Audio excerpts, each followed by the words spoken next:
All right, guys, time for more match lessons here. Today we're going to talk about split time versus transition time and what things should sound like if you are doing them appropriately. So on this stage right here, you started off with two open targets right next to each other.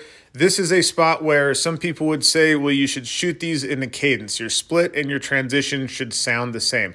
And they do kind of sound the same. So here's that position. So they sound pretty much the same. It basically sounds like I'm running 4 rounds into one target, right? The reality, though, is even though this sounds the same, it's not the same. So here is the splits and transitions for that stage. So down at the bottom, you see the big bold 179.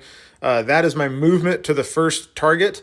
Then I have a 16 split, a 19 transition, and a 14 split before I left to go to the next position. Same kind of thing in the next array there. I have a 21 split, a 30 transition, and a 16 split.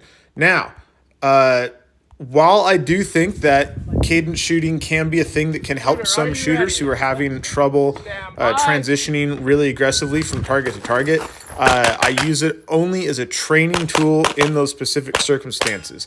On actual stages, even if the targets are very close together and wide open, the place where it seems like you should be able to do that, if you are splitting as fast as you should be and transitioning as hard as you should be, your transition time should always be longer than your split time.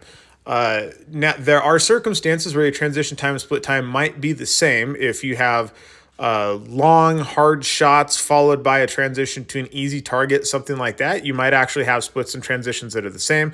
But if you have two open targets like this, if you are doing everything correctly, your splits should be faster than your transitions, because you should be able to run 2 rounds into the same target faster than you can run a round into one target and then into the next target. So, all that obviously makes sense. Now, here is a spot where we have a slightly different array. So on the right side of this stage here, we have a big open target.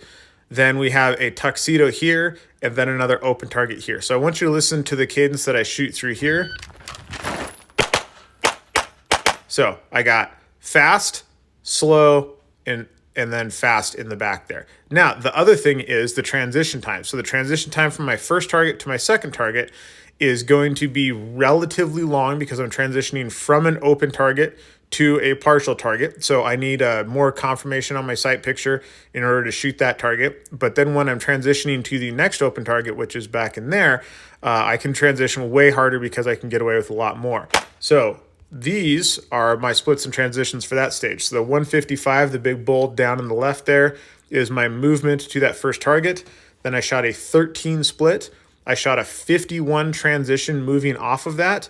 Then I shot a 31 split. And then this is one of those circumstances where I was talking about where your splits and transitions might be close to the same. I shot a 31 split on a zebra target at like 9 yards or something. And then I shot a 35 transition off of that target onto a wide open target where I shot a 15 split. So you could kind of sort of say that that's shooting in a cadence, but the reality is that it's not. My splits and transitions are what they are. They are going to be the appropriate amount of aiming, the appropriate amount of transitioning for any given array, and all of those are going to sound different depending on what the target is.